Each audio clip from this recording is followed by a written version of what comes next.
අම්මා කියන්නේ තමන්ගේ මුළු ජීවිතේම තමන්ගේ දරුවන් වෙනුවෙන් කැප කරන කෙනෙක්.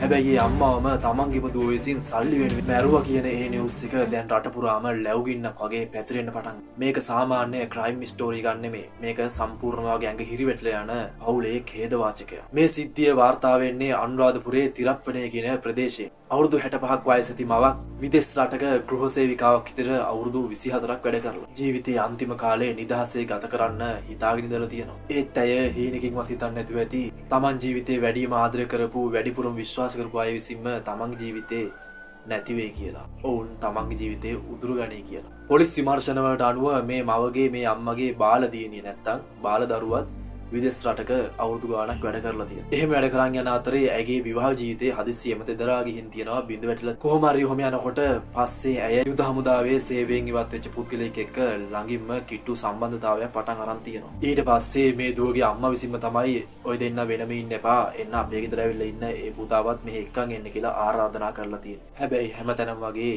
එකම ගෙදර ජීවත් වෙද්දී මුදල් ප්‍රශ්න, පවුල් ආරවුල්, ගැටුම් දවසින් දවස මේගොල්ලෝ අතර වැඩි වෙලා තියෙනවා කියලා පොලිසිය පවසනවා. 2026 එහෙම නැත්නම් මේ මාසේ 12 වෙනිදා රාත්‍රියේ පොලිස් වාර්තාවට අනුව මේ අම්මගේ දුව ත්‍රිවිල්ලක් අරන් හයරකට ගෙදරට ඇවිල්ලා තියෙනවා. ඒ වගේම ඇයගේ අනියම් සැමියා කියන අර පෙම්වතා හොඳටම මත්පැන් පානය කරලා බීමත්ව මේ ගෙදරට ඇතුල් වෙනවා. ඊට පස්සේ මොකද වුනේ? ඒක තමයි මේ සිද්ධියේ අඳුරම කොටස. පොලිසිය නම් කියන්නේ එදින රාත්‍රියේම මේ දෙන්නා විසින් තමන්ගේ මවව නැත්නම් තමන්ගේ අම්මව ඝාතනය කරලා ඇති කියලා. හැබැයි කතාව නම් මෙතනින් ඉවරුන්නේ නැහැ. ඝාතනයෙන් පස්සේ මේ දෙන්නා දඹුල්ල පැත්තේ හෝටලයකට ගිහින් తాවකාලිකව නතර වෙලා ඉඳලා තියෙනවා කියලාත් වාර්තා වෙනවා. ඊට පස්සේ පහුවෙනිදාම තමන්ගේ දුව විසින්ම නැත්නම් මේ ඝාතකයා විසින්ම පොලිසියට පැමිණිල්ලක් කරලා තියෙනවා. සර් මගේ අම්මා හදිස්සියෙම ඊරෑ නිදිහානේම මිය ගිහින්. මුලින් බලද්දි නම් පොලිසියටත් මේක සාමාන්‍ය මරණයක් වගේ පේන්න තිබුණා.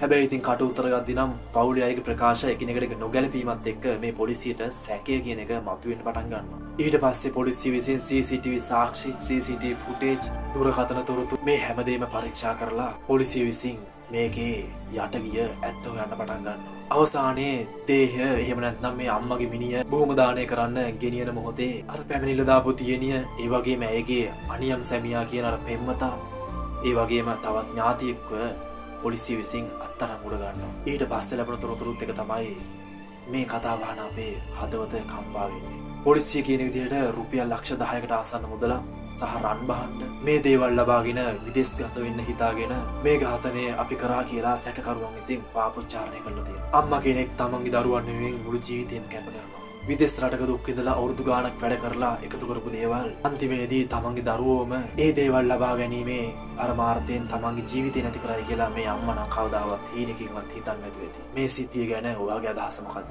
සල්ලි නිසා මිනිස්සුන්ට පුළුවන් ද මෙච්චර වෙනස් වෙන්න?